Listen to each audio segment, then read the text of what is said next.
The day we broke up, my actress girlfriend ran every red light trying to catch me. 4 red lights, and she still missed my flight. And once I was in the air, she blew up my phone with messages. I was just messing around with her. You know that, right? They said you left the country. Is that actually true? I am so sorry. I will never give away anything you gave me again. Please come back, okay? I will go get that bracelet back right now. Do not do this to me. I am going to fall apart. Please just pick up the phone.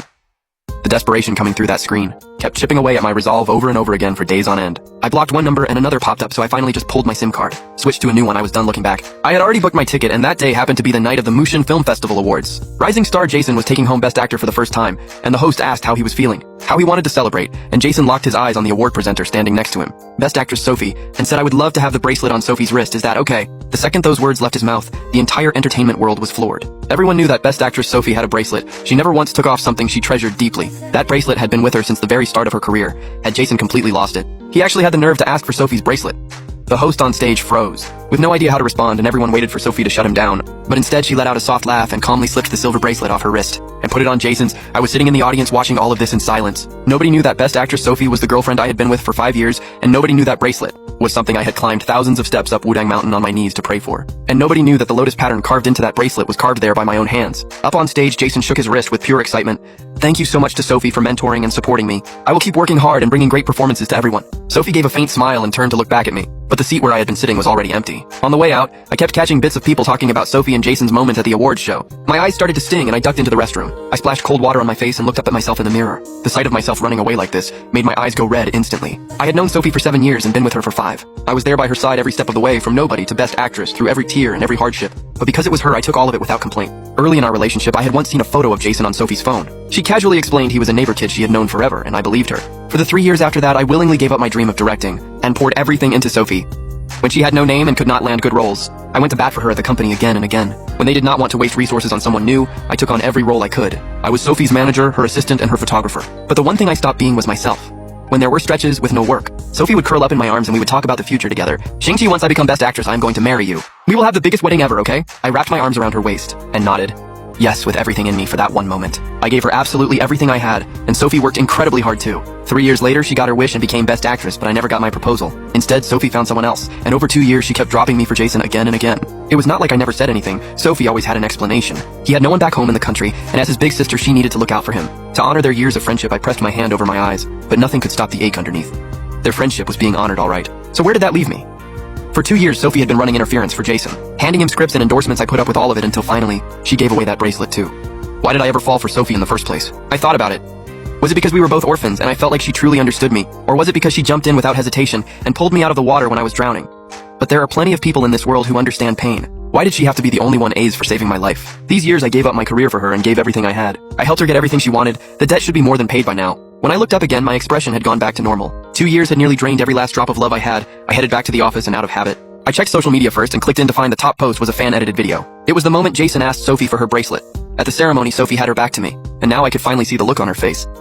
This woman was known for never showing emotion, but right now her eyes were soft and warm as she gently put the bracelet on Jason's wrist. The ship fans were going absolutely wild in the comments, and in just half a day, the video had already crossed 3 million likes. It kept looping on its own, and when it hit the part where Sophie casually slipped off the bracelet, I suddenly remembered the day I put it on her wrist myself. The look on her face back then, all surprise and love. I pressed my hand over my heart. A slow, dull ache crept in and nearly swallowed me whole. The phone suddenly felt too hot to hold. I tossed it onto the desk and let the video keep playing. Night slowly fell and someone pushed the door open. The light came on and that small glow was all that filled the room. I shielded my eyes with my hand and my phone chose that exact moment to die. Sophie walked in, her expression unreadable, and when she saw how worn out I looked, she frowned slightly. "Why did you leave early? I had to look everywhere before I found out you were already gone." She stepped closer and reached out to touch my face. I turned away and looked at her without a trace of warmth. "Why do you look so unhappy? Who got to you?" I had already made up my mind, and this was not the first time I had been on the receiving end of her attitude. I forced a smile, but it never reached my eyes. "Sophie, that bracelet fit you perfectly. It is probably too big on Jason. Want me to get it back and size it down for you?" Sophie explained that up on stage today, she could not embarrass him in front of everyone, and Jason was just caught up in the excitement of the moment. Give it a couple days, once the novelty wears off, she'll ask for it back. Sophie knew this whole thing was a bit out of line, and she reached out to pull me into her arms to smooth things over. I pulled away again. "Do not touch me with hands that have been on another man. It makes me sick." Sophie's expression darkened. "What is that supposed to mean?" I came right out and said it. "We are done." Sophie pinched the bridge of her nose, looking exhausted. "I have been shooting non-stop lately with zero time to breathe. Who do you think I am killing myself for?" The second I got a free moment today, I came straight to see you and you were breaking up with me over a bracelet. I let out a sharp laugh. "You work hard for yourself, it has nothing to do with me. So do not turn this around on me. You welcomed it, and that is the truth. What right do you have to question me?" Sophie saw I was not letting up, and her face went completely cold. "Lily, have I been way too easy on you? Do not think that just because I love you it means you can act out like this. Starting right now, all your work assignments are on hold. Go home." Cool off and think things through. And when you have fully calmed down, and you know what is okay to say and what is not, then come back. Excuse me, I thought I had heard her wrong.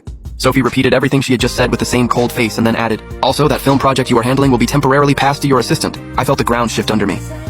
You have no right to do that. I will step away from everything else. But that film project is one I negotiated myself and you have no right to take it. Sophie looked at me like I had just said something laughable and let out a quiet laugh. You negotiated it.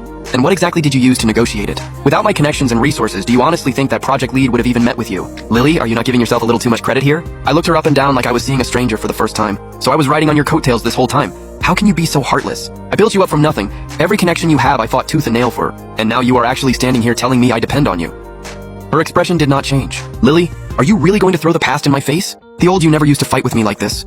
I took a step back, my eyes full of disbelief, seeing me go pale. Sophie did feel a twinge of something. Xingqi, stop making a scene. Nobody could ever replace you in my heart. I almost laughed. Then what about Jason? What is Jason? The impatience Sophie had just barely pushed down came rushing back.